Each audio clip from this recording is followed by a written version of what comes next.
नमस्कार दोस्तों। कहानी है जून 2026 की, जयपुर की।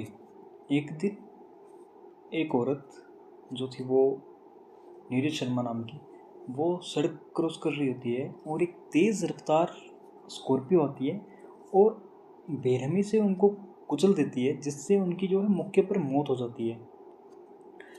शुरुआत में पुलिस को तथा वहाँ पे जो लोग थे उन्हें ये हिट एंड रन का मामला लगता है और ड्राइवर जो होता है, जो वो गाड़ी होती है, वो वहाँ से फरार हो जाती है। तो शुरुआत में तो ये हिट एंड रन का मामला था, लेकिन कहानी को समझने के लिए हम थोड़ा सा पीछे चलते हैं।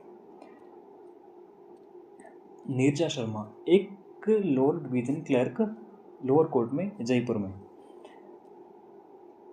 वो जो थी वो उनके पति की कुछ समय पहले, एक वर्ष पहले जो वो मौत हो जाती है, जिसके बाद उनको अपनी पति की जगह नौकरी मिल जाती है और सारी ज़मीन जायदाद पर उनका अधिकार हो जाता है। जैसे तैसे वो अपने दिन गुजार रही होती हैं। उनकी एक बेटी है 23 साल की, आयुषी शर्मा नाम की।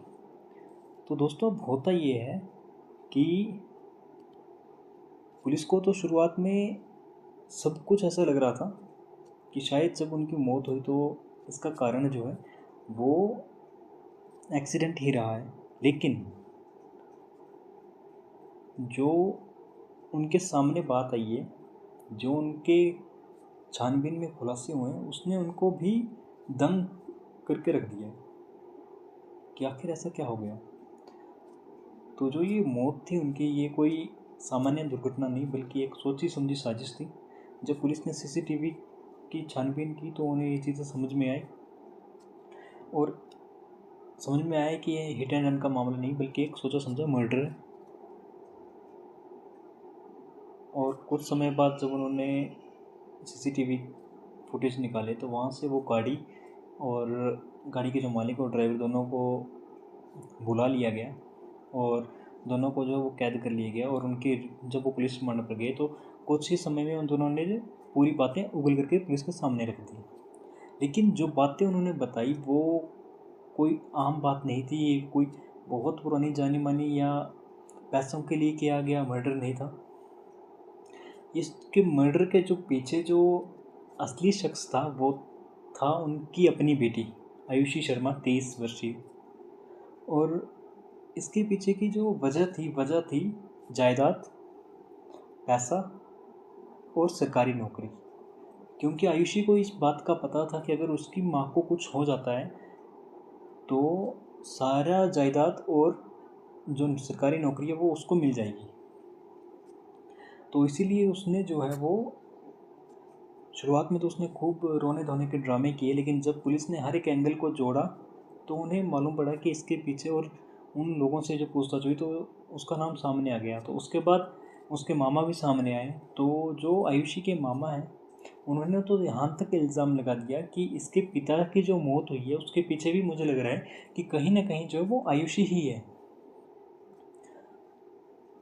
और इतना ही नहीं, उन्होंने कई ऐसे और भी चीज़ें उजागर की हैं कि उनके जो परिवार में है तो वो काफ़ी, उन्होंने जो बताया वो ये कि इनके परिवार में जो है वो अवैध संबंध थे।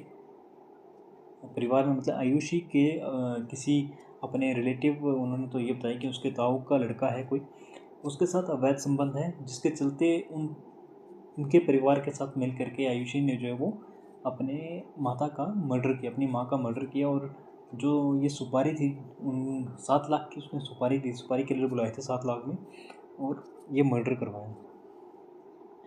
और अभी इसकी जो वो कोर्ट में जो है वो ये केस जारी है। अभी इसकी गहनता से छानबीन की जा रही है और आयुषी जो अभी फ़िलहाल पुलिस कस्टडी में है और वो अन्य आरोपी जो हैं वो भी पुलिस कस्टडी में ही हैं। उनके चाहे ताऊ हों, चाहे वो भाई हो या आशिक हो, आप कुछ भी बोल लीजिए। और इतना ही नहीं, उन पर ये भी इल्ज़ाम है कि ये पिछले 1 साल से आयुषी और वो लिव इन में रह रहे थे, उनका ताऊ का बेटा और आयुषी। दोस्तों, अब बात ये आती है कि हमारा समाज सही में किस दिशा की ओर बढ़ रहा है। हम बेटी पढ़ाओ बेटी बचाओ पर बल दे रहे हैं, जो ज़रूरी भी है, लेकिन कहीं न कहीं हम लोगों की पेशेंस या हम लोगों को की जो सहन शक्ति है, या आप बोल लीजिए हम लोगों की जो मानसिक जो स्थिति है वो किस ओर जा रही है, हम कर क्या रहे हैं। इस केस के बारे में या आयुषी के बारे में आप क्या राय रखते हैं? कृपया वो कमेंट बॉक्स में ज़रूर बताएँ। अपने जो सुझाव हैं, जो आप बताना चाहते हो, या कुछ ऐसी चीज़ें जो आप बोलना चाहते हैं, वो प्लीज़ कमेंट में ज़रूर बताएँ। साथ ही में अगर ये इस तरह की कहानियाँ और इस तरह की सच्ची कहानियाँ जो हैं वो आपको, या इस तरह की जो सच्ची घटनाएँ हैं वो आपको अच्छी लगती हैं, तो प्लीज़ हमारे साथ जुड़े रहें। हम